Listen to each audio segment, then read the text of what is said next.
I think it's important for people to know that each Aboriginal person has a story, and whilst some of it may not be as bad as mine, there's heaps people are way worse. Yeah. And then there's some that have probably had the good experience, and good luck to them. I wish that I had it, but unfortunately I didn't. When the George Floyd thing happened, I seen the video, and it took me a little bit to get to sleep that night because the trauma that it sort of brings back from all the stuff that's happened to us over the journey.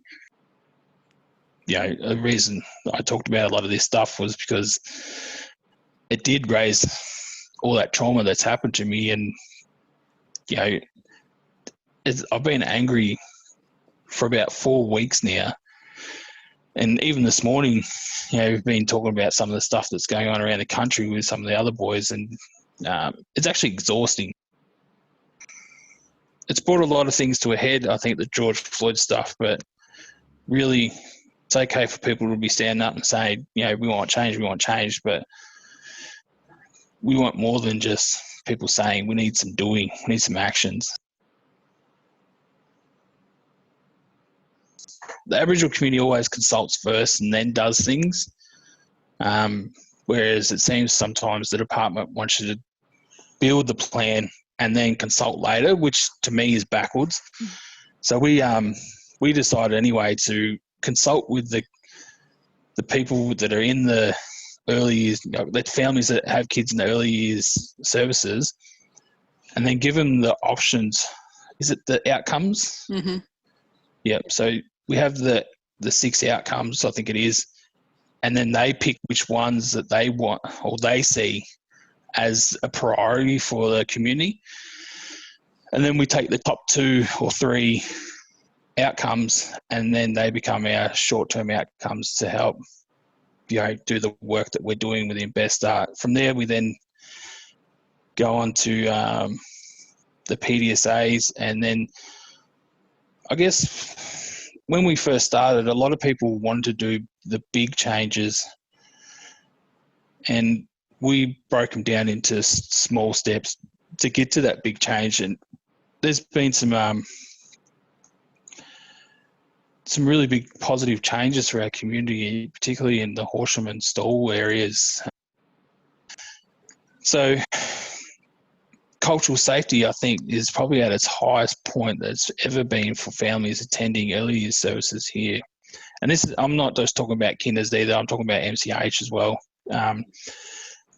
So when we first started, one of the first things we did was ESK enrolments at Stawell, and they had a 150% increase in the first year, I suppose, that we started to do some work. And they did a lot of work around building relationships with families, which then Bluebird did as well, and they had a 500% increase in enrolments. And then you have the MCH stuff in Horsham. They went from 70%, CAS visits, I think back in 2018, 2017, I want to say somewhere around then. And, last year they had 96% CAS visits in Horsham. And all that is really attributed. The 3 things that those guys did was build relationships with community. So it shows that if you're willing to put in the work, make places safe for families to go to and build relationships with them, the stuff that they do has huge. It just had huge, increases in, even attendance. Like at Stawell, I think it was at Meringue, the ESK enrollments increased, and their non-attendances decreased because of the relationship building that they had. So, client feedback, using it to build your planning, and it has to be their like if you don't take their feedback and do something with it constructive and it makes them feel part of the journey. So it makes them feel that you're listening and you care, so they're going to use your service. When you just do the old mission mentality and, you get their feedback, but you don't really use it and you just do what you want to do, then you're not listening and you're not hearing. So, with all the feedback, you have to do something with it. It's no good collecting it and then just sitting. Even though we get really good outcomes, there's probably 3 or 4 little things that have happened to make those outcomes, which is what the PDSAs and that are for. The whole idea of, I know what we're trying to do today is just to say how the Best Start program works. And I think if you can translate that into getting better attendance in primary or secondary by doing some of these small things and making small changes, you get the big change that you want at the end. And people have to really remember that. Yep.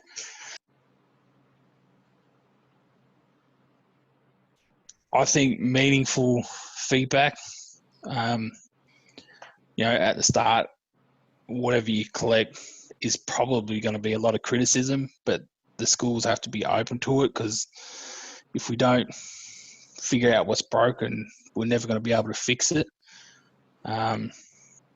So I think meaningful feedback around why attendance rates are so low is the first stepping point. And then once you've sort of got that feedback, I think then it's looking at, okay, what's a whole bunch, like we know what the big goal is of what they want to do is increase attendance, but what are the bunch of, changes that they could make, either systems wise or people wise. When I say people, I mean like relationship wise, that they could change to help with attendance in, increasing.